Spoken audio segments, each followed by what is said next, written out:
একটা সময় ছিল হাসিনার আব্বু অনেক অসুস্থ ছিল আর নিজ হাতে খাওয়া দাওয়া কিছুই করতে পারতো না। আল্লাহ তাআলার অশেষ রহমতে আমার স্বামী আগের থেকে অনেকটাই সুস্থ।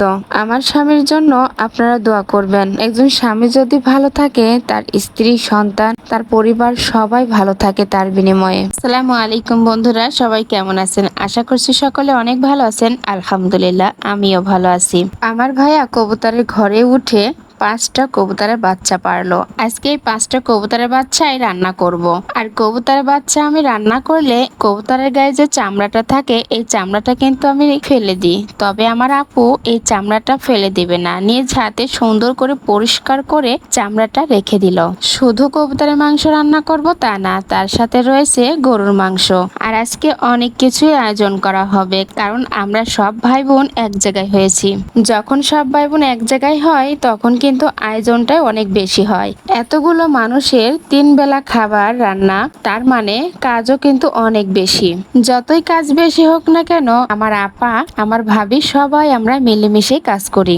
আর সবাই মিলেমিশে কাজ করলে অনেক কঠিন কাজও কিন্তু সহজ হয়। রান্না বান্না কাজ, খাওয়া দাওয়া, একসাথে বসে গল্প করা, প্রত্যেকটা মুহূর্ত স্মৃতি হয়ে থাকার মতো। ছোটকালে বাবাকে হারিয়েছি, বাবার ভালোবাসা কেমন সেটা জানি না, কিন্তু বাবা না থেকেও আমার ভাইয়া আমাদেরকে অনেক ভালোবাসে। অনেকেরই বাবা বেঁচে আছে, কিন্তু ভাই বোনের ভালো সম্পর্কটা এতটা নেই যতটা আমাদের আছে। আমাদের জন্য দোয়া করবেন।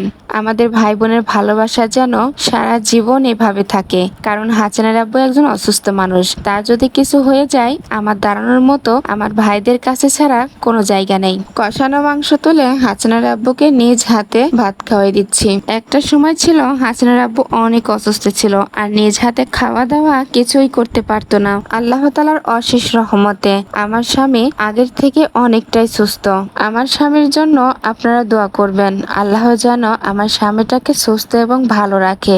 সুস্থতা হচ্ছে আল্লাহ তাআলার অনেক বড় একটি নিয়ামত। একজন স্বামী যদি ভালো থাকে তার স্ত্রী, সন্তান, তার পরিবার সবাই ভালো থাকে তার বিনিময়ে। গরুর মাংসটা রান্না হয়ে গেছে, চুলার উপরে তুলে দেওয়া হয়েছে কালার ডাউল। আর মাংসের সাথে কালার ডাউল দিয়ে ভাত খেতে কিন্তু অনেক ভালো লাগে।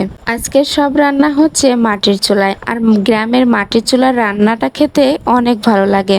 ডাউল রান্নার শেষে চুলার উপরে তুলে দেওয়া হলো যে কবুতরটা আমি কেটে রেখেছিলাম, সেই কবুতরের মাংস রান্না। আর এই কবুতরের মাংসটা আমি রান্না করছি না, আমার আপা নিজ হাতে রান্না করছে, কারণ আমার আপার হাতের রান্নাগুলো অনেক ভালো লাগে। তবে কবুতরের মাংস রান্নাটা খেতে অনেক মজা হয়।